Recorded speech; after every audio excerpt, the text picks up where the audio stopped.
뭐 격국을 논하고 해가지고 그거에 의해서 기륭을 따지는 형태대로 갔는데 여기서 사실 가르치는 방식은 뭐냐면 간지 그 자체만 가지고도 얼마든지 격국용신을 떠나서 할 수 있다는 거거든요. 물론 격용이라는 것도 그 격국과 용신이 정확하게 이제 그러니까 뭐냐면은 옛날에 실제로 그랬던 것들은 그 자료를 찾아서 현대 사람들한테 보면 역시 그러한 틀 속에서 살더라는 거는 맞는데 거의 90% 이상이 다 그 글자처럼 생겼는데 왜곡되어 있다는 거거든요. 그래서 보면은 결국 그 오행학으로서 자꾸 넘어가야 되는데 실제 이 간지학이 얼마나 중요한지 그걸 제가 그 말씀을 오늘 드릴 거거든요. 아무 팔자나 뭐 아시는 거 있으면 하나 불러주십시오. 을축, 네? 을축, 무자, 기축, 기축, 신미, 신미. 남자. 예. 남자고. 근데 실제로는 이 천간에 있는 것은 대부분의 사람들이 못 써요. 이게 무슨 말이냐면 하늘에 있는 것은 정말로 어떤 명에 가깝거든요. 명분. 그래서 명분을 지키면서 고고하게 인간답게 사는 사람은 별로 없어요. 대부분 요런 속에서 살고 있단 말이죠. 이런 환경 속에서 살고 있다는 것이거든요. 자기가 태어난 팔자에서. 그럼 팔자 안 봐도 된다는 거죠. 자, 안 보고 위에 거 안 보고 합니다. 안 보고 하는데 제가 그 저번 주에 강의했던 게 뭡니까? 글자 하나하나 어떤 속성에 대해서 간단하게 제가 설명을 드렸잖아요. 자, 이거 갖고 팔자를 본다 이러면 말이 되느냐? 격용을 뽑아야 되는데 천간도 없이 어떻게 팔자를 보느냐? 볼 수 있다는 거죠. 뭐냐면 축이 뭐예요? 꾸준하고 반복적인 일을 한다 했잖아요. 그죠? 반복적인 일. 그 다음에 자는 뭐냐 하면 공간적으로 어두운 곳이고 아주 세심한 그 분자, 오미자, 그지에 뭐 결명자 식으로 아주 어떤 씨앗을 만드는 어떤 종자도 되면서 어두운 곳, 음습한 곳 이런 것들이 된단 말이죠. 요렇게 대세로 잡고 있다는 것하고 그 다음에 술과 미라고 하는 이 형살이 같이 들어가 있죠. 그지? 야, 이 사람은 이러한 환경 속에서 살아가는구나. 그래서 어둡고 축축한 공간 속에서 살아가는데 뭐를 하느냐? 자꾸 어둡고 침침한 곳에서는 내가 잘 안 보니까 더듬거리다가 오해받을 일도 많이 생긴다. 그 다음에 직업적으로 구할 때도 이게 뭔지 모르겠지만 전체의 공간의 형태가 뭐냐면은 어둡고 음습한 곳에서 할 수 있는 일은 교육적인 일인데 이 교육적인 일은 뭐냐면은 실제로 사람의 몸과 육체를 기르는 일을 하면은 요식으로 써먹을 것이고 그 다음에 정신을 기른다면 바로 교육 그 자체로 쓴다는 것이거든요. 이러한 일의 분야와 자축이라고 하는 게 종교, 철학이라든지 정신을 다루는 분야들을 관계된 일을 하였을 것이다. 그 다음에 이 형살에 의한 것은 뭐냐? 이 형은 어떤 전문가적인 그 프로의 별, 뭐 이런 것들도 있거든요. 그 다음에 배워내는 일, 요런 거에 가담하여 활동을 구하였을 것이다. 요렇게 딱 잡아놓고 일주를 그때 가서 한번 보는 거예요. 아까 무슨 일주였지? 신일주. 기축일주였지. 보니까, 야, 재성이 그러한 모양이고, 그지? 그러니까 내가 다루는 분야는, 요런 자축에 관련된 일, 요런 식의 그 일들에 관련하여서 활동하였을 것이다. 교직에 있었을 것이다. 이렇게 따질 수가 있는 거거든요. 실제 뭐 하셨는데? 틀리쁘면 안 되는데. 아직 학교에. 그 보통 이 성품, 그 다음에 자기가 활동하는 공간, 내가 이런 공간에 떨어져서 살았다는 거죠. 이렇게 함으로써 사실 안 봐도 이 사람이 살아가고 있는 환경, 배경을 알 수 있다는 것이거든요. 그래서 이 사주명리학은 오행학이 아니다. 간지학이라는 거죠. 이 한자 한자의 속성을 얼마나 잘 파악하느냐에 따라서 한다는 거죠. 그래서 이 사람이 뭐 시장에서 뭐를 판다 하더라도 세속적이지를 않았다. 그지? 세속적인 일은 원래 못한다는 거예요, 이 사람은.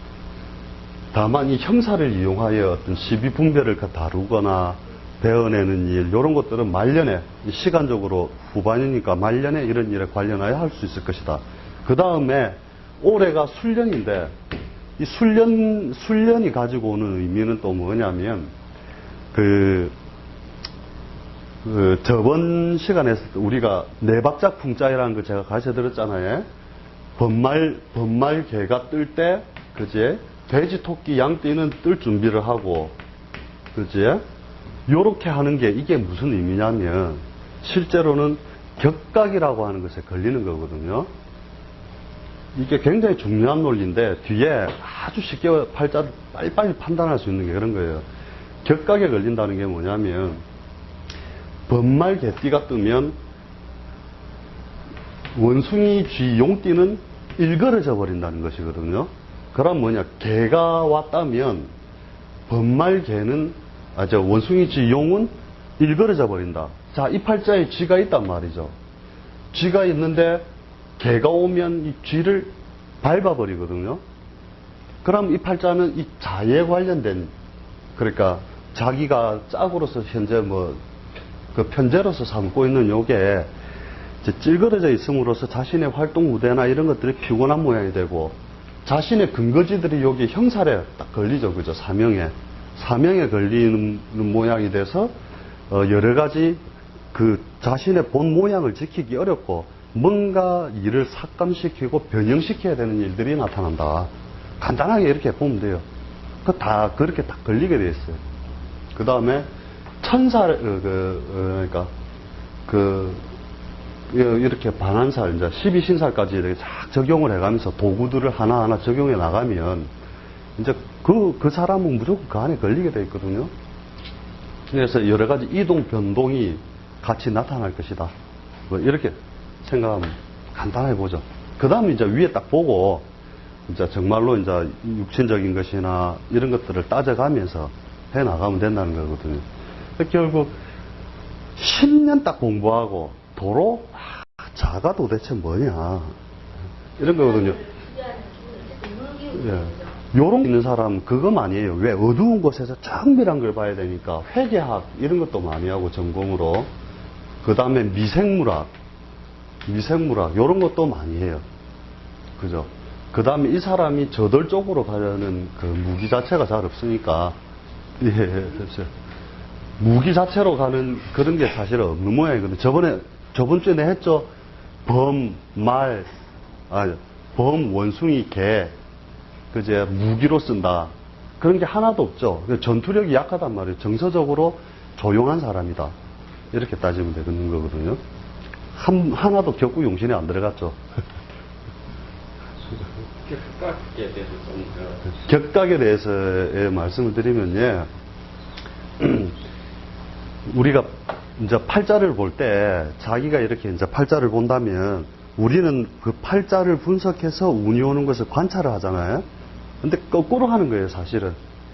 자, 자가 있고 축이 있고 인, 묘, 진, 사, 오, 미, 신, 유, 술, 해가 있다. 자, 그러면 자가 자년이다. 지금이 자년이다 하면 이 자는 지가 자년이 왔으니까 지금 주인공이잖아요. 그치? 그러면 요 한 자를 건너가면 두 자를 이렇게 건너가면 뭐예요? 이거는 신자진 그룹이 되죠. 이제 그때 이 번말개는 뭐냐면 소는 다음번 주인공이 되기 위해서 기다리고 있는 상황이고, 번말개는 뭐냐면 일그러져 있는 상황이거든요. 꽉 눌러졌다가 이 신자진이라고 하는 것이 딱 일어서면 번말개는 딱 눌려 있는 거거든요. 왜냐하면 똑같이 그러니까 겨울의 기운이 있는데 그 여름이 동시에 있을 수는 없는 거거든요. 그러니까 이렇게 걸림으로써 올해가 술년이면 자년이면 올해가 자년이라 치면은 팔자에 번말개가 있는 사람은 무조건 괴롭게 돼 있어요. 이해됩니까? 그래서 이게 뭐냐면, 자 앞에는 뭐예요? 그러면 술유죠. 그지? 이 유도 여기에 걸린다는 거거든요. 해가 앞에 있고, 한 칸을 건너고 한 칸을 더 건너서 갔죠. 그 다음에 술이. 아, 술이지, 내가 참. 술이 걸리잖아요, 그지? 자해, 술. 그러면 술과 개는 팔자내에 있는 사람은 반드시 피곤하게 탁 눌려져 버리는 모양이 되는 거거든요. 그래서 뭐냐면은, 요때가 상문살, 조객살에 걸리는 거예요. 상문과 조객이 그래서 나오는 거거든요. 근데, 그냥 간단하게 보면 애우기는 좋죠. 두 칸 앞이고 두 칸 뒤에니까, 아, 상문 조객에 걸리는구나 하고 우리가 그냥 머릿속에 집어 넣어버리고 마는데, 역학을 푸는 비결이 여기 딱 있거든요, 실제로는. 하무요. 예외 없음. 예를 들어, 작년 같은 경우 당뇨자가 있었다. 그죠? 작년에 을유년이었잖아요, 그죠? 팔자에 돼지가 있는 놈은 다 죽었다. 이래 보면 돼요. 대체로가 아니고 다 그렇다니까. 예. 내자 중에 한자라도 있으면 그런 거니까. 예. 그죠? 예. 그것이 이제 밥그릇이라면, 예를 들어 이게 식신이다. 우리가 육신적으로 식신이다 하면은, 아, 식신이 발에 밟혀서 일그러져 있다는 거예요. 닭이 왔을 때. 그죠? 그래서 닭이 왔을 때 밥그릇이 일그러져 있으므로, 니는 앞으로 지금 당년에 이 돼지를 밥그릇으로 쓰는 사람, 식신으로 쓰는 사람이 왔다. 그러면은, 밥그릇에 애로가 많다. 고생 많이 한다. 예, 저 버득버득 하고 있는데 무엇이 좀 안 풀립니다. 100%요.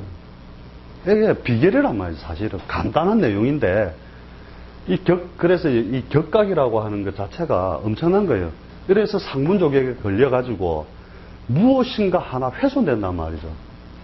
나에 관련된 친인척, 상문조객이 원래 그런 거잖아요. 상복을 입을 일이 있다는 거.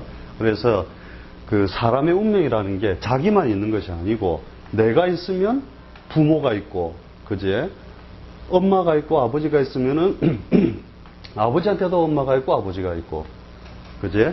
요도 아버지 엄마가 있고, 이렇게 쫙 하다 보면 걸리게 돼 있고 전부 다 서로 얽히게 돼 있거든요. 그러니까 이 사람 엄마가 따지고 보면 이 사람 엄마가 우리 엄마고 이렇게 그 직계로 이렇게 따지다 보면 되게 돼 있잖아요, 그죠? 그래서 이 상문조객에 걸리게 되면 나의 가까운 친인척에서 누가 곡사가 딱 생겨버리면 내가 당하는 피해를 일부 보상받았다 생각하면 돼요. 그리고 지나가는 게 상문 조개 그걸 어떻게 보나요? 아, 그거는 제가 안 해오고 막 앞뒤로만 해왔는데, 우리 그 보면은 그 만세력 맨 뒷장에 보면 상문살 조객살 해가지고 표가 있지. 저도 지금 앞이 상문인지 뒤가 상문인지 헷갈리는데, 그렇지. 그래서 야, 뭐 사람들 탁 팔자를 꺼내는 순간 바로 막 대사가 나간단 말이죠. 그게 뭐냐면 글자의 속성을 얼마나 잘 파악하고 있느냐. 그냥 탁 보면 니 개띠면 어떻게 산다. 벌써 팔자 아무것도 없이 벌써 대사가 나가는 거예요. 선생님, 우리는 제가 제 친구들, 그래서 예. 같은 나이의 친구들은 예. 선생님 비슷하게 힘들거나 비슷하게 놓거나 이렇게 해요. 그렇죠. 그런 속성들이 많고 이제 심하냐 덜하냐의 차이로 가거든요. 그래서 이것을 띠다 생각하고 내가 설명 하나 쭉 드릴게요. 그 네 글자 중에 더 보고 더 이런 비율이 있어요. 자, 보세요. 이제 우리가 제왕성이라고 하는데 우리 자오묘유 있죠. 자오묘유. 이 사람은 무조건 장남이다. 그러니까 쥐띠, 말띠, 토끼띠, 닭띠는 무조건 장남이다 보세요. 형이 있는데요. 시끄럽다. 니 장남 역할해. 틀림없이 해요. 왜냐하면 이 띠의 속성이라는 것 자체가 가장 순수한 자신의 그 우리 삼합에서 말할 때 순수한 뜻을 가지고 딱 들어가죠. 지장간도 두 개밖에 없잖아요. 그죠? 임계, 그지? 요것만, 오만 그게 있죠. 기토가 하나 있죠. 그 다음에 갑을 있고, 그 다음에 경신이 있고, 그죠? 그래서 그 뜻이 순수해서 집안의 장남 역할을 반드시 한다. 형도 뭐 요런 띠에 속하면 형도 하고 나도 형을 대신하여 부모를 모시는 세월이 반드시 따르게 돼 있어요. 그러니까 무당들이 이렇게 띠만 묶어도 뭔가 막 잘 맞추는 거 보면 그것도 신기하단 말이죠. 근데 해보면 아주 잘 맞아요, 그게. 관찰해보고 하면. 띠만 아니고 딴 데. 그렇죠. 꼭 띠라는 의미는 아니죠. 제가 띠로서 이제 표현을 했지만, 실제로는 그 글자의 속성이 제일 중요하다는 거죠. 그래서 아까도 팔자에 위에 지압 보고 하더라 아닙니까? 그래도 풀이가 다 되게 돼 있어요. 그 다음에 이 좌오묘유를 떠나서 이제 그 다음에 이제 진술충미가 온다. 진술충미가 오면 이건 무조건 전공이 여러 개라요.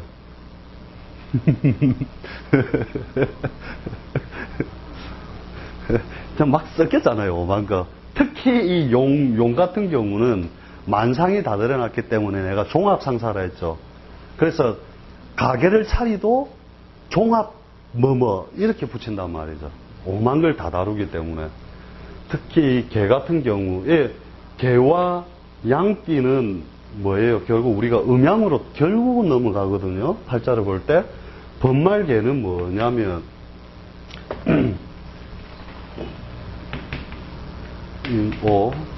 번말개는 뭐냐면 약물을 만드는 거죠. 실제로 강한 양기를 만드는 거죠. 그 다음에 해묘미도 그렇죠. 해묘미도 그렇죠. 이 개띠와 양띠는 그 팔자가 어떻든 간에 반드시 그러니까 약간의 그 삶의 왜곡성이 발생을 하는데, 남자 개띠, 남자 양띠는 남자라는 존재가 이 양적인 면이 양의 그 뜻을 이룸으로써 어떤 형태의 삶의 형식이 나오냐면 큰 돈을 빌려도 큰 소리 치면서 빌려요. 내가 그러고 당연히 받을 수 있지. 뭐 이런 식으로 뻔뻔함, 당당함 이런 것들이 있어요. 그래서 왜 네 돈 안 갚냐? 네가 지금 나를 무시하나? 내가 잘 되면 갚아줄 낀다 하고 오히려 더 큰 소리 치고 하는 뻔뻔한 뭐 이런 것들이 같이 있거든요. 그 다음에 여자 소띠, 그 다음에 여자 용띠는 뭐냐면 요도 약간 왜곡이, 삶의 모양이 왜곡돼 있어요. 어떻게 되느냐면 네가 뭐냐면은 술값 낼 때 한 돈 10만 원, 20만 원씩도 팍 쓰다가 바빠 죽겠는데 그놈의 택시비 10,000원 아낄 기라고 버스 타고 갈 기라고 그거 사갖고 있다니까요. 왜 희한해요, 이래 보면. 약간의 편집성을 같이 가지고 있는 모양들이거든요, 이게.